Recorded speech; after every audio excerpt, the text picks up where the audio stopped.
infernale. Xavier Guilloux, merci d'être avec nous. Vous êtes spécialiste de la gestion des catastrophes naturelles, qu'elles soient humanitaires, économiques, naturelles, enfin, telle la crise que l'on a aujourd'hui. Alors, 24 heures après un tel séisme, on a entendu le Premier ministre Naoto Kan dire que chaque minute compte. Quelles doivent être les priorités d'un gouvernement 24 heures après un tel séisme ? Bon, là, je pense que d'abord, le Premier ministre a été assez exemplaire, comme l'ensemble, je dirais, des organisations japonaises. Et on devrait même prendre des leçons, je dirais, de ce qu'ils nous ont fait, enfin, la démonstration qu'ils nous ont fait depuis 24 heures. Bon, c'est vrai que la première des préoccupations, c'est de sauver les vies humaines, de faire ce que les Américains appellent ou le rescue, enfin, le sauvetage des populations. Donc là, tout le dispositif est en marche et on ne peut que voir, si vous voulez, une situation qui est à peu près sous contrôle de ce côté-là. Exemplaire, vous n'avez pas peur d'utiliser ce mot alors qu'on parle aujourd'hui d'un risque nucléaire avec l'explosion de ce réacteur ? Non, mais je parle par rapport au tsunami ou par rapport, si vous voulez, au séisme.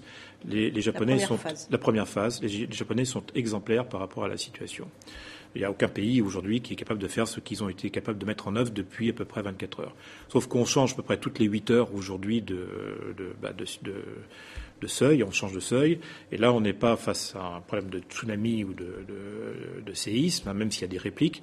On est face à un danger très grave de catastrophe nucléaire. Alors, comment doit-il communiquer ? Que doit-il faire aujourd'hui ? Là, pour l'instant, il applique ce que n'importe quel pays ferait, enfin, un pays entraîné à ce genre de situation, c'est-à-dire il y a des plans d'urgence qui sont mis en place, on évacue les populations, on demande en effet aux gens de garder leur calme parce que ça sert à rien de créer de l'agitation pour le plaisir.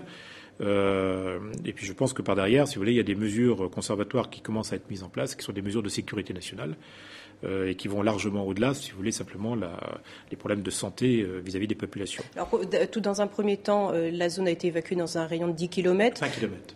Maintenant, de 20 km, ça veut dire quoi ? Qu'il y a quand même une inquiétude de la part des autorités aussi ? Non, je pense que c'est un principe de précaution qui est minimal et qu'il faut faire. Ce que n'ont pas fait, par exemple, les Russes quand on a eu les événements sur Tchernobyl, et on en connaît les dégâts après derrière sur le plan humain. Donc ça, c'est le minimum qui est à faire. Bon, si jamais l'enceinte de confinement fait son travail, il n'y aura pas de risque majeur sur les populations en termes de radioactivité ou autre. Mais là, c'est le minimum qu'il peut mettre en œuvre. Alors, je reviens au Premier ministre Naoto Kan qui était quelque peu englué, je dirais, dans des histoires de financement, de campagne un petit peu occultes. En tout cas, il en payait aujourd'hui les conséquences. Après un tel séisme, une gestion de crise, est-ce que finalement ça peut lui servir politiquement ? On en est au tout début. Donc, il me fait un peu penser, si vous voulez, enfin, je vais peut-être un peu vite en besogne, mais ayant un peu l'habitude, si vous voulez, de côtoyer des dirigeants qui se trouvent confrontés à des événements majeurs et qui sortent un petit peu des cadres, il me fait un peu penser à la situation d'un Giuliani à New York, qui était lui aussi extrêmement malmené sur le plan politique et qui s'est révélé être un peu l'homme de la situation au moment du 11 septembre. Il n'y a pas de hasard. Enfin, Giuliani était préparé. Il s'était préparé à un événement majeur sur New York et le Premier ministre japonais est quelqu'un de très préparé à ce genre de situation. Tout comme la population japonaise, finalement, qui est préparée à ce genre de catastrophe dès la plus tendre enfance. C'est assez impressionnant. Je veux dire, moi, je connais bien le Japon et j'ai eu à travailler avec eux sur ces questions-là, notamment sur le séisme de Kobe. C'est assez impressionnant parce que depuis l'école maternelle, et quel que soit l'âge des personnes dans la population, quelle que soit leur situation, que vous soyez président d'une entreprise ou que vous soyez un simple employé, tout le monde applique un certain nombre de principes de sauvegarde et de sécurité. C'est quasiment militaire, mais ça fonctionne. Et on peut voir, je pense que tout le monde était un peu interpellé par le niveau de calme et le niveau de maîtrise. Ça peut être la raison pour laquelle finalement les conséquences au premier degré sont moindres que d'autres catastrophes. Voilà. Mais maintenant, on est en train de changer de registre. Donc on est plus simplement sur le déroulé d'un certain nombre de modes de prévention des risques pour faire face à un séisme et à un tsunami, ou voire même à une éruption volcanique, parce qu'ils ont aussi ce genre de soucis.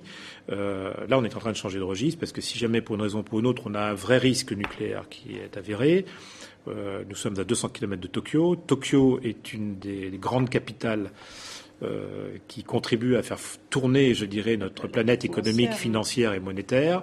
Donc les impacts seraient considérables sur l'économie mondiale. Enfin, le tsunami a frappé une côte qui n'est pas qui en termes économiques, qui représente que 7% du PIB japonais, elle se serait déplacée, ou si jamais le risque nucléaire se déplace, on est sur 40% du PIB japonais. Là, le réacteur n'était qu'à 200 km de Tokyo. On n'est qu'à 200 km de Tokyo, mais ça veut dire qu'on est à 100 km de grandes zones de recherche et de développement, d'un certain nombre de zones industrielles extrêmement sensibles dans l'économie japonaise, etc. Et que tout ça peut avoir lundi matin des impacts sur les marchés financiers, sur... Il faut quand même pas oublier quand même que le Japon contribue et est une des cautions quand même du système monétaire, notamment américain. Merci beaucoup Xavier Guilloux d'avoir accepté notre invitation.